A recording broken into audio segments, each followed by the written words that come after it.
Tarde, Boa tarde, César. Boa tarde a todos. Vamos começar mais uma resenha de mercado. Hoje a resenha número 83, tá? Tá ficando grande esse número aqui, hein? Daqui a pouco estamos chegando nos três dígitos, hein, César? como sei. Isso aí. E já começamos já com uma notícia aí meio perturbadora aí, né? Com os Estados Unidos, para variar. Tendo um corte na nota de crédito, né? A gente viu ali que a Moody's acabou reduzindo ali a nota dos Estados Unidos, que é a nota máxima de AAA, para AA1, né? Que é a segunda mais alta ainda, mas quando isso acontece com os Estados Unidos, isso gera um pouco mais de pânico global, né? Pois para a gente aqui parece pouca coisa, né? Mas era uma nota que os Estados Unidos carregava desde 1917, cara, mais de 100 anos com a nota máxima, né, de crédito dos seus papéis. Essa queda significa pouco no sentido de confiança e tal, mas significa muito por conta do momento que os Estados Unidos está passando, né? O déficit já vem sendo carregado há muito tempo, piorou muito depois do Covid, e agora com as primeiras medidas do Trump, parece que ele não vai enfrentar esse déficit da maneira como deve ser enfrentado, vai inventar uma maneira alternativa de enfrentar o déficit, e pode funcionar, mas demoraria 10 anos para começar a ter algum efeito, né? A gente pode explicar melhor depois de uma outra resenha, mas é uma questão muito macroeconômica, mas enfim, foi rebaixado, e isso significa o seguinte, começou a ter um problema, porque os Estados Unidos, esse ano, eles vão ter que rolar a dívida deles num montante muito grande. 20 trilhões, se não me engano, de títulos que vão vencer. Obviamente, os Estados Unidos pode pegar um pedaço do orçamento e pagar essa dívida e amortizar a dívida. Olha que coisa maravilhosa. Quem já fez isso? Quem? Nenhum governo faz isso. Nenhum governo vai tirar do orçamento, né, tirar do investimento ou do gasto com saúde, com educação, com pagamento de salário, com melhorias e tal, para pagar uma dívida que não foi ele que fez, enfim, que tem 10, 20 anos que foi lançado. Todo mundo rola essa dívida, ou seja, emite novos títulos para pagar aquela dívida mais antiga. O que está acontecendo agora? Os Estados Unidos está com uma taxa de juros mais alta do que estava há 10, 20, 30 anos atrás. Então, ele vai refinanciar uma dívida barata com uma dívida cara. Tudo isso, aliado a essa queda de rating, coloca a dívida que os Estados Unidos vão lançar agora ainda mais alta. Então, os Estados Unidos fez um leilão ali por volta de 5,010, não foi vendido tudo que ele precisava para rolar a dívida de agora, ele teve que aumentar um pouquinho a taxa, e aí sim ele conseguiu fechar. Ou seja, isso está pressionando a taxa de juros dos Estados Unidos. É muito comum a gente ver isso aqui no Brasil, é muito mais comum ver aqui no Brasil que nos Estados Unidos. A gente fala aqui várias vezes de leilões de títulos públicos brasileiros que não tiveram demandas suficientes, porque a taxa que o governo ofereceu estava muito baixa e depois teve que subir essa taxa para conseguir zerar ali o que o governo precisava para fazer whatever ele quisesse fazer. É uma péssima notícia para o Brasil, péssima notícia para o mundo e mais uma péssima muito para o Brasil. Por quê? É o que a gente fala aqui, a gente precisa de juros americanos baixos e preço das commodities baixos. É alto. E a gente está vivendo um cenário quase o contrário. Estava vindo muito bem ali o começo do ano. Nosso a gente vai falar um pouco dos indicadores ali. Tem um problema aqui no Brasil ontem também, bizarro. Mas os indicadores não reagiram tão mal assim ainda, mas houve uma inversão ali na nossa curva de juros futuros. O Ibovespa sentiu um pouco, né? Chegou a bater a máxima histórica de 140 esse mês, essa semana, e agora já recuou bastante, mas enfim, tem coisa para mais tarde. E além de tudo, o Japão também está com sua taxa de juros na máxima histórica, e a China também está se desfazendo de muitos títulos americanos. Ou seja, tanto o Comprando Japão, ouro, né? tanto o Japão e China, que são os maiores detentores, um dos maiores detentores de títulos americanos, estão vendendo muito. Quando tem muita gente vendendo, o que acontece? O preço cai e isso aumenta a taxa de juros do título também, pressiona ali a taxa de juros do título americano. Então, assim, é uma tempestade perfeita. Então, aconteceu no final de ciclo ali no Covid, né? Os Estados Unidos vinha de um ciclo, a China vinha de um ciclo, o Covid mudou tudo. vai começar um novo ciclo, mas ainda estamos nessa mudança de ciclo, enquanto isso tudo é muito mais volátil.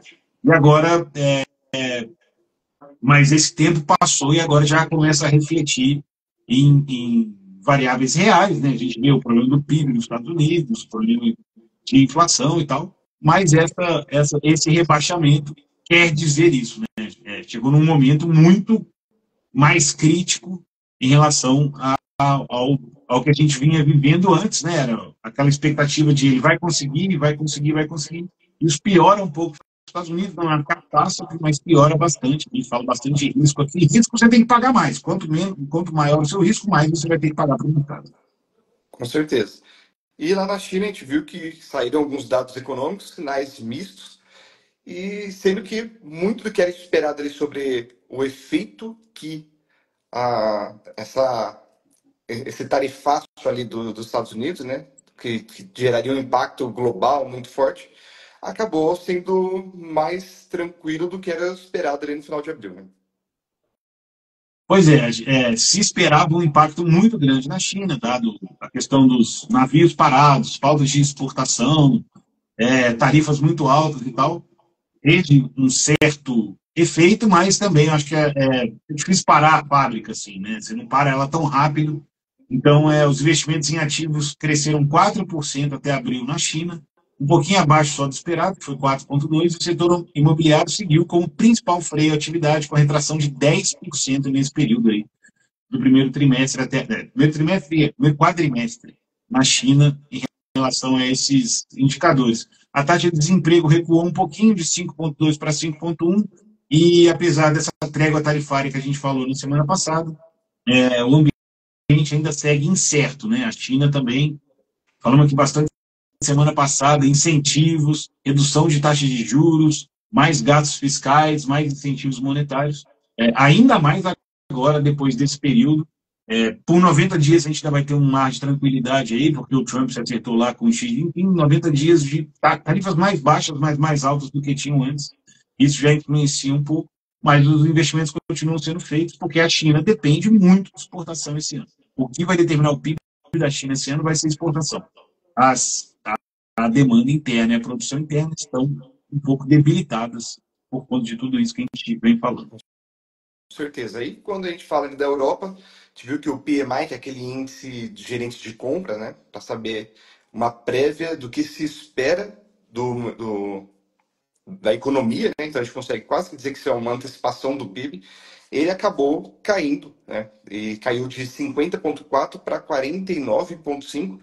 Isso que é um número relativamente expressivo, mas mais do que a magnitude é a questão de sair daquele número acima dos 50, que indica que ainda está subindo, que a economia está girando, para entrar numa contração quando ele fica abaixo de 50. Né? Isso muda, ele tem um gatilho não só de numérico, mas mental para a maioria das pessoas. Né?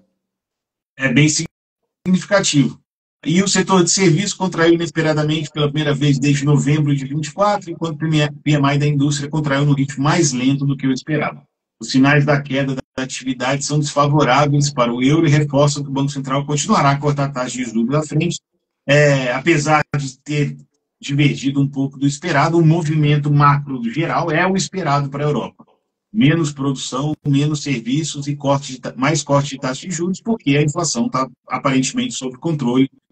Mais uma notícia ruim para a produção no mundo, né? Assim, se a gente pensa no mundo de uma forma geral, né? O Brasil é um pedaço pequeno do mundo, mas a gente quer que todo mundo cresça para o Brasil ganhar aí, com exportação ou importação, participar desse crescimento e mais produção, mais renda e tal. Pelo visto, esse ano e o próximo ano serão anos difíceis em relação a isso, o que é péssimo para o Brasil, porque a gente tem, né, como a gente sempre fala, o Brasil é um país que precisa de entrada de dólares, e a gente consegue muitos dólares em exportação de commodities e entrada de fluxo para a nossa taxa de juros e para a nossa bolsa.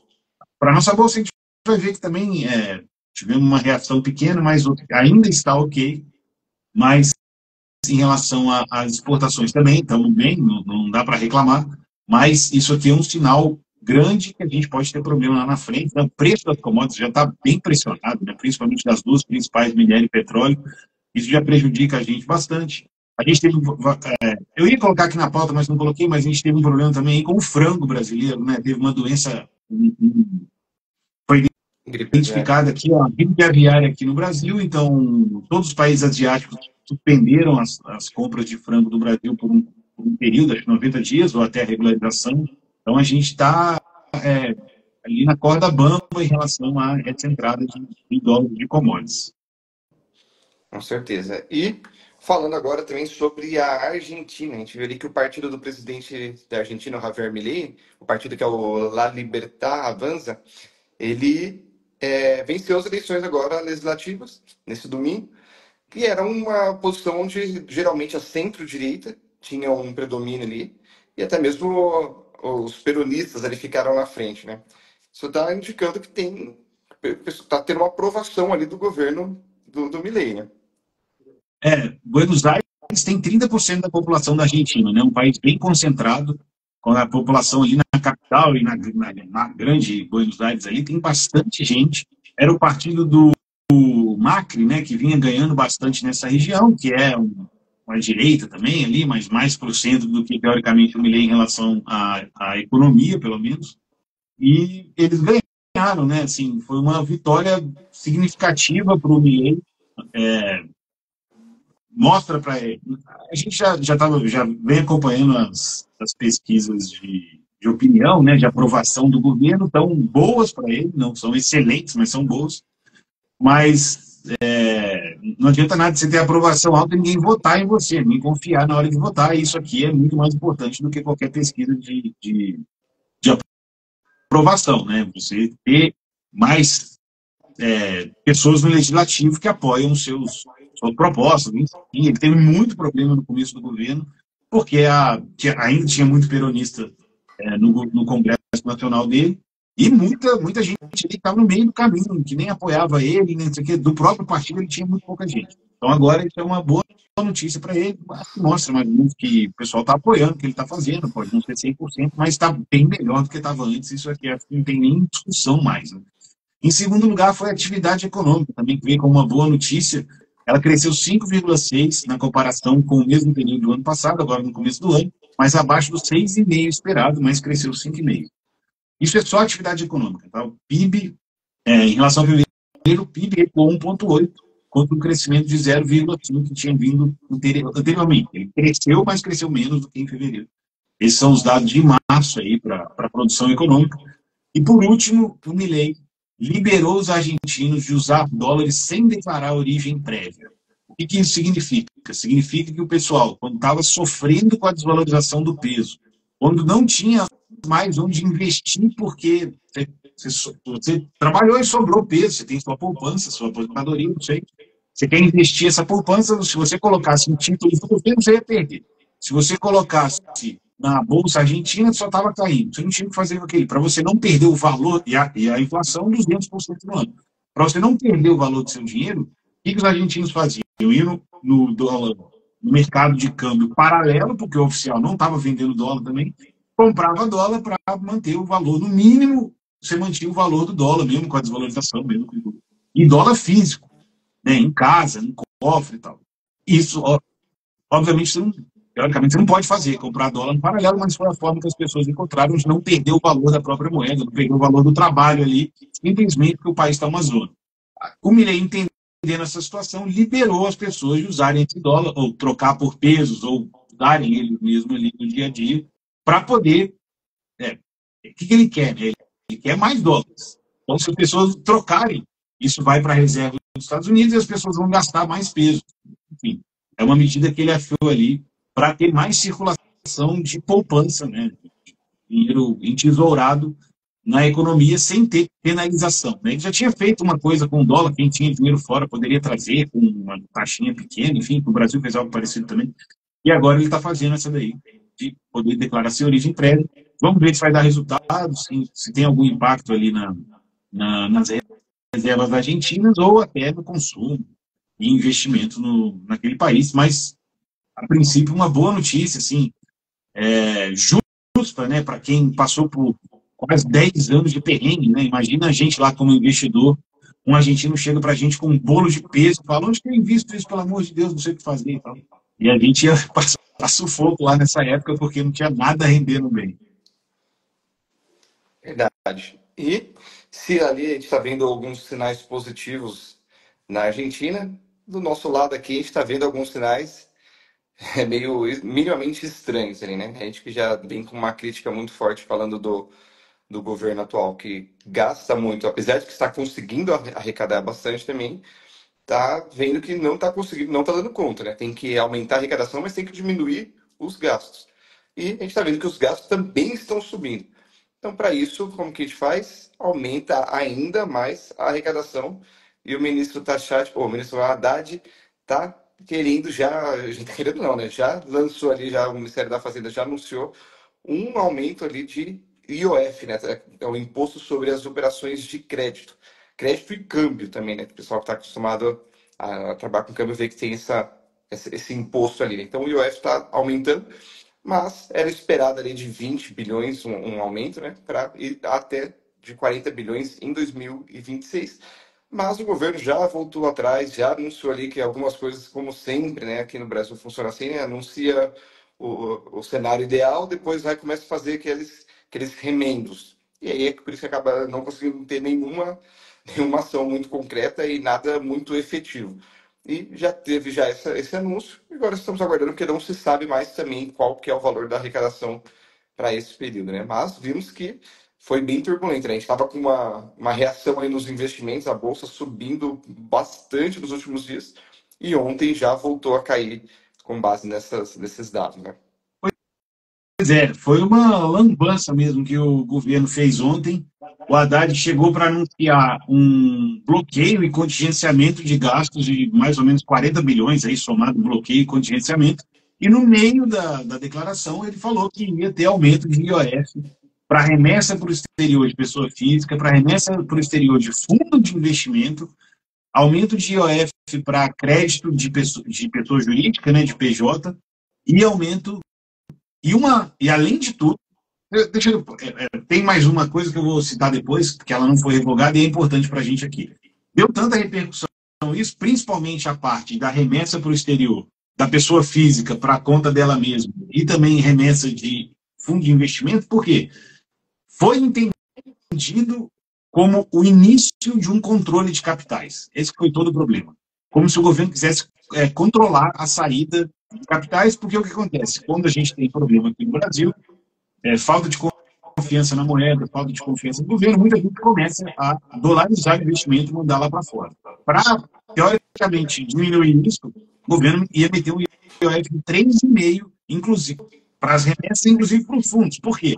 A pessoa podia parar de mandar para a conta dela, mas ela podia comprar aqui um ETF que compra coisa lá fora e faz essa remessa. Então, eles podiam executar essa operação. Só que eles podem viabilizar o próprio fundo. E, enfim, ia ter um spread no mínimo de 3,5% do preço. É uma coisa que tem que ser discutida, se você quiser fazer. Você não pode anunciar do nada, ainda mais que depois o próprio Haddad disse que não tinha negociado com o Banco Central isso, e é quem faz a intermediação entre o mercado financeiro e o governo. Né? Quem faz isso é o Banco Central. Ele sabe ali quais são as dores. Então, assim, foi um anúncio feito sem pé nem cabeça, não foi discutido com ninguém. O Haddad depois pegou de Brasília para São Paulo para Brasília. Quando ele estava no voo, o Rui Falcão, Gleisi Hoffmann e o cara da comunicação lá, o Sinésio, se reuniram no Planalto para avaliar o que tinha sido feito e qual tinha sido a repercussão. Acharam que não foi boa, falaram com o Lula e voltaram atrás praticamente sem o Haddad saber. Só quando chegou que ele falou, tá bom, então vamos voltar atrás. Então, assim, botiquinha é pouco para o que foi feito ontem. É pouco. É um absurdo isso. Hoje a bolsa está caindo, não está caindo tanto, mas voltou para 137. Por incrível que pareça, o dólar está caindo para caramba. 1,34, mas porque o dólar lá fora também está caindo bastante, a gente vai falar aqui nos indicadores, e os DIs também estão caindo. Ou seja, um dia normal, isso aqui não interferiu tanto assim, o mercado meio que aceitou que voltou, mas fica aquela pulga atrás da orelha. Se precisar de dinheiro, é só aumentar o IOF. O IOF é um imposto, como ele é sobre operações econômicas e financeiras. Ele não tem anualidade, né? Se o governo decidir aumentar o imposto de renda, só começa a valer no próximo ano. O IOF não tem isso, vai valer no dia seguinte, ou quando o governo quiser, antes, daqui uma semana, enfim, mas não tem esse prazo de anuidade. Mas, a princípio, quem faz remessa para o exterior continua com a mesma alíquota anteriormente, iria para 3,5, volta para 1,1. Os fundos de investimento que eram zerados continuam zerados. E a última notícia, que é essa, pegou muita gente de surpresa e não faz muito sentido, é quem faz aporte em previdência anual acima de 50 mil vai ser taxado em 5% do aporte. Em 5% do aporte. Não é dos ganhos, não é de nada, é do aporte. Você vai fazer 100 mil de aporte no na sua previdência, você vai pagar 5 mil para o governo só pelo aporte. Foi revogado ainda, eu espero que seja, porque é uma medida que, né, assim, a gente vai falar, os caras meteram a mão agora no INSS, estão metendo a mão na previdência privada também. Então, assim, você não vai ter escolha a não ser não fazer previdência. É isso que, né? Ou fazer uma previdência bem abaixo de 50 mil todo ano.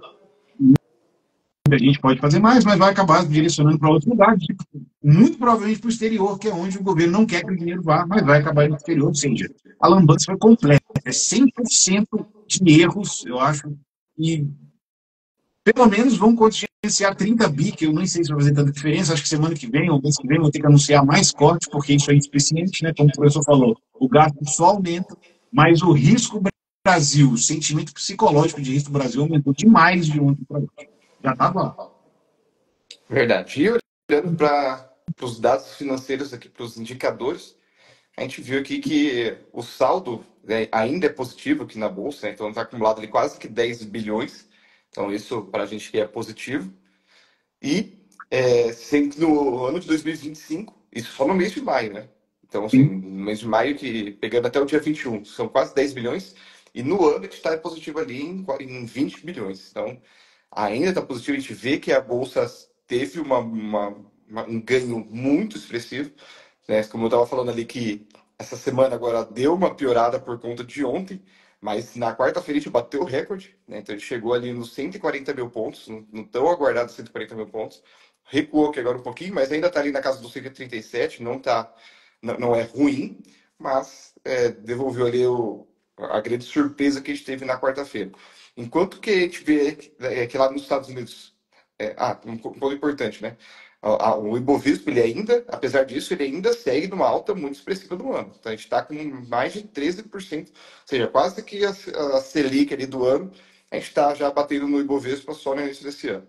E o S&P 500 também vem caindo forte. Essa semana está caindo 1,99%, ele 2%, sendo que no mês está subindo quase 3% e no ano ainda está em queda. Então, o S&P 500 está caindo 2%. Quem diria, né, que o Bovespa subindo 13% e o S&P 500 caindo 2%, né? Então, é um alfa ali, uma diferença de 15%, né? Isso é bem interessante, raro de acontecer, mas de vez em quando acontece. Quando a gente olha para os juros, a gente vê que o DI futuro, né, os juros futuros do Brasil, ele está subindo ali um pouquinho, quase que 0,5% nessa semana, 1% ao mês, mas ainda assim no ano é uma queda de mais de 11%, né, quase 11,5%. Isso a gente vê que enquanto os juros à vista está chegando ali nos 15%, né, tá com 14,75%, com uma previsão ainda de aumentar mais um pouco, a gente vê que no juros futuro ele está na casa dos 14%. Então, uma boa tendência sinalizando que não deve ter uma subida muito maior aí, deve ter estacionado ali, ou algum pequeno ajuste, mas nada muito expressivo. Agora, obviamente, que a gente vai ter que repensar, vai ser revista essas expectativas por conta desse IOF, porque muda muito. Lembrando que tudo isso que o César explicou, se as pessoas começarem a mandar muito dinheiro agora para fora, com medo do que vai acontecer aqui no Brasil, por conta dessas tarifas e como que o governo vai tributar essas pessoas, lembrando que vai tributar principalmente quem tem mais dinheiro, então não precisa ter um movimento generalizado de que todos os brasileiros têm que mandar dinheiro embora, não é isso. Você está falando de uma pequena fatia que começar a mandar mais dinheiro embora, já vai gerar um impacto relevante, e Pois é. isso modifica a questão do câmbio. O câmbio que está caindo pode voltar a subir e isso pressionar de novo os juros. Então, está tudo conectado, né? Enquanto isso, a gente está tendo essa queda ainda nos juros aqui do Brasil. Lá nos Estados Unidos está acompanhando essa semana ali, tá parecido, né, os juros do Treasury de 10 anos, mas no mês ele teve uma alta de 7,5%, ou seja, uma alta bem expressiva e praticamente zerou aquela queda que tinha no ano. Né? Os juros do americano que veio caindo por muito tempo, agora está com uma queda de 1,5% praticamente no ano, né, por causa desse aumento nesse mês de maio. Já o dólar, você até acabou de falar que está subindo ali essa semana, né? Mas praticamente já devolveu. A semana já está praticamente zerada de novo. Então, vinha subindo, mas zerou. A gente vê ainda uma queda ali no mês, mas agora bem menos expressiva ali, é uma queda já de 0,3, sendo que no ano ainda tem uma queda de quase 7%. Ou seja, a gente está falando aqui de uma queda ainda bem expressiva. O dólar, que para a gente, o Brasil, né, que a gente não está acostumado a ver isso, normalmente a gente vê só subindo, né? A gente está vendo que o dólar em relação ao real está caindo no ano. Só que quando compara isso com o DXY, que são aquela cesta de outras moedas, né, as principais moedas do mundo, a gente vê que essa queda ela é mais acentuada, né? Já passando dos 8%, e agora com uma tendência de aumentar essa queda para mais ainda, né? Deve ter uma queda ainda superior. E falando também do IFIX, que é aquele índice dos fundos imobiliários, esse sim sofreu muito ano passado, mas a gente já viu que já houve uma boa recuperação esse ano, né? E que, além de tudo, ela é contínua. Então, já nesse mês aí que ela está subindo um pouco mais de 0,5%, na semana está praticamente de lado agora. E no ano já é uma alta de mais de 10%. Então a gente viu que não é o suficiente ainda para cobrir a perda do ano passado, mas ele segue em alta e com tendência de alta. Então também é bem positivo. Mais algum ponto que você quer levantar, César, sobre essas questões? É, a observação que abril foi um mês que tudo foi bem acelerado aqui em relação ao que a gente espera do ano, né, de fechamento de curva, de melhoria da entrada do fluxo e tal, e que em maio teve uma certa reversão nesses indicadores, né, principalmente nessa última semana agora. Às vezes eu não sei, assim, parece que é melhor que o governo não faça nada e deixe na ruindade que está, do que tente melhorar e a gente sair com uma impressão pior, né? As últimas três anúncios do Haddad foi assim, né? Os últimos três anúncios do Haddad foram assim, ele está numa situação ruim, ele vai anunciar algo bom e sai pior ainda. E depois ele tem que se explicar muito e tal. Então, realmente parece que ninguém se conversa ali no governo. Esse negócio de terem feito uma reunião sem ele para avaliar o impacto, eu acho péssimo para a imagem dele. Acho que em qualquer outro país do mundo ele teria sido demitido hoje, não estou brincando. Porque o que ele é um ministro da Fazenda. Ele anunciou uma coisa que outros ministros vetaram. O Lula muito provavelmente vetou também. Ele não tinha falado com o Banco Central e admitiu. E hoje de manhã falou: a repercussão foi muito ruim, então a equipe decidiu agir com velocidade. Cara, não existe assim. Você não pode tomar uma decisão tão grande e voltar em menos de um dia, assim, 2, 3 horas. Para mim era caso de demissão, mas enfim, sou eu que mando no Brasil ainda. Espero que um dia também não mande, prefiro ficar aqui na Amaral, mas é isso, assim, é uma situação que ficou muito ruim, assim, politicamente ficou muito feio para o Haddad, ficou muito feio para o governo, não acho que tem ninguém querendo resolver problema nenhum, eles vão tocar isso com a barriga e se perderem, a conta fica para o próximo que assumir aí, não me parece que tem nenhuma vontade de resolver problema ali na área econômica, pelo menos. Com certeza. Aí o Ministério da Fazenda, que se não for o ministério mais importante, com certeza ali é um dos principais. Com certeza. Eu até diria que é o principal, né? Mas tem gente ali que vai discutir, vai querer gerar alguma outra situação, mas basicamente é um ministério mais relevante ali para o governo e é onde tem se mostrado ali um grande despreparo, apesar de ter boas intenções, boas ideias ali, até algum certo nível, a gente vê que na hora de fazer anúncio, tomada de decisão, está sendo bem desastroso, isso desde o início do mandato, né? Mas vamos continuar acompanhando. E também ficamos aqui à disposição para explicar um pouco mais, entender especificamente para cada um né, para cada pessoa, cada investidor, como que tudo isso que a gente tem falado está impactando no seu bolso, no seu planejamento financeiro e tomar as melhores decisões para evitar que você seja, pelo menos, muito afetado, né, de tentar entender como que você pode passar mais ileso possível de todas essas mudanças, todas essas decisões que não têm se mostrado assertivas, mas existe um caminho. O planejamento, com certeza, é o melhor caminho para poder trazer as melhores alternativas para cada um. Certo, César? Certíssimo, é isso. Isso aí. Ficamos aqui então. Voltamos na semana que vem com mais notícias, mais novidades de coisas que podem interferir ali no seu planejamento, no seu bolso. Então não deixe de falar aqui comigo, com o César e toda a equipe da Maralto. Um abraço e até mais. Um abraço, professor. Boa sexta, até semana que vem. Igualmente.